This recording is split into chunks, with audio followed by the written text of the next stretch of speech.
Sa patuloy na paglalim ng investigasyon dito sa Cabral Files at sa anomalya sa flood control projects, lumawig na ng lumawig ang issue. At ngayon nga, nasa gitna nito ngayon, si Congressman Leviste. Ilang araw lamang nakaraan, gumawa tayo ng video tungkol dito sa pahayag ni Remulla laban kay Congressman Leviste. At sinasabi na nga natin, parang wala sa lugar itong si si Ombudsman Remulla na tila siya na ang tumitira kay Congressman Leviste at para siyang naging spokesperson na uli ng Malacanang sa pagtira kay Leviste. Mag-iimbestiga siya pero meron na siyang konklusyon. So alam mo na agad na hindi siya magiging impartial na investigator. Subalit ang pinaka nakakatawa niyan, kung ito man ay makikita nating isang komedya o trahedya, ay ang biglaang paglalabas ng DOE, ng Department of Energy, ng kautusan kay Congressman Leviste daw o yung kanyang kumpanya na magbayad ng fine ng around 24 billion pesos. Ang sabi ng DOE sa pamamagitan ni Secretary Green, wala daw politika dito. Wala nga ba? Pag-usapan natin yan sa gabing ito. Ito po muli si Attorney Mike Operario. Sa panahon na ito na mainit ang politika, ang sabihin mo na ang bawat kilos mo ngayon ay wala ang kaugnayan sa politika ay isang uri na rin ng pamumulitika. Malinaw po na may mga konektadong mga issue dito. Una, si Congressman Leviste ay isa sa mga nagsabi na meron silang kopya ng Cabral Files. Bukod pa dyan, sina Ping Lacson at iba pang mga kongresista na nagsabi. Pero ang pinakamainit na nagtutulak na mailabas itong Cabral Files ay si Congressman Leviste.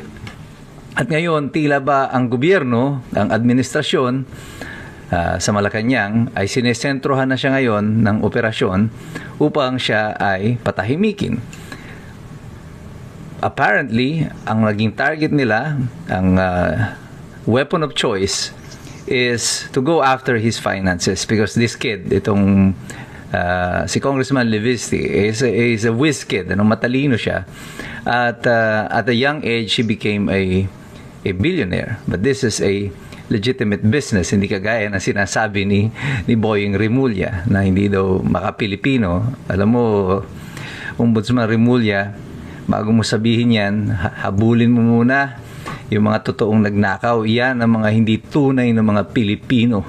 Wala ngang nasyonalidad yan kasi walang nasyonalidad ang mga taga-impyerno. Ang mga demonyo ay walang nasyonalidad. So, dapat yan ang mga hinahabol ninyo.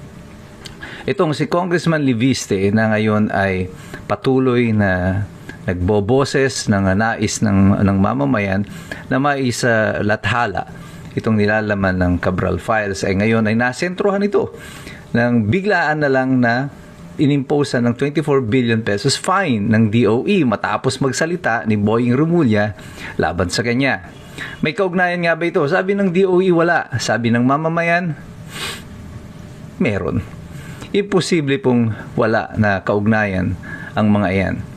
Sa kasalukuyan ng mga ilang araw, sinabi ko sa inyo, diniscuss ko po ito, na kapag ang pamahalaan ay nawawalan na ng tiwala sa kanya ang mamamayan, at sa survey na lumalabas ay patuloy na lumalagapak itong si BBM, si President Bongbong Marcos, ay tila binabawi na ng mamamayan ang kanilang pagpayag, ang kanilang consent sa kanya upang pamunuan niya ang sambayan ng Pilipino. Ang paglagapak niya ng negative 33%, 94% of the Filipinos, according to one survey says, ang Pilipino naniniwala na talamak ang korupsyon sa ating lipunan sa kasalukuyan. Lahat ng ito ay nagsasabi na matindi ang disgusto ng mamamayan sa pamahalaan. Kapag binabawi ng mamamayan ang kanilang consent o pagpayag sa pamumuno ng administrasyon, kadalasan ang ipinapalit nila dito ay ang pagkontrol sa pamamagitan ng intimidasyon, pananakot, at yung pagbawi ng mga pribilehiyo na di umano ay nanggagaling sa kanila kahit na ito ay galing pa sa kaban ng bayan. At yung trend na ito ay nagpapatuloy. Hindi aksidente na si Congressman Leviste na nagsasalita, tumutulig sa pamahalaan at nagnanais na mailabas ang katotohanan doon sa Cabral Files, ngayon ay biglang nasa sentro ng kontrobersiya tungkol naman sa kanyang negosyo. At any rate, hindi ako naririto para mag-abogado para sa kanya. Marami siyang abogado, I'm sure, na magagaling mga abogado niyan. And I'm sure, alam na nila kung anong gagawin at paano lalabanan itong DOE. I cannot say kung tama o mali ang ginagawa ng DOE. Ang sinasabi lang natin dito, the timing ng paglalabas ng DOE ng ganitong kautusan appears to be very suspicious. Kaduda-duda talaga ang kanilang ginagawa. At yung optics nito, yung larawan nito na ipinipinta sa mamamayan ay isang uri ng pananakot na sinasabi, ang isang congressman na kagaya niyan, pag pumalag kayo laban sa amin, ito mangyayari sa inyo. Kaya kung kaya nilang gawin ito sa mga mas makapangyarihan ng mga tao, mas mayaman ng mga tao, ito ang lagi kong tanong. Kung si Rodrigo Duterte nga, na dating Pangulo, maraming taga-suporta, meron pa namang impluwensya, ay nakidnap papunta sa Hague. Yung extraordinary rendition na sinasabi na ginawa sa kanya. Nagawa ito sa kanya.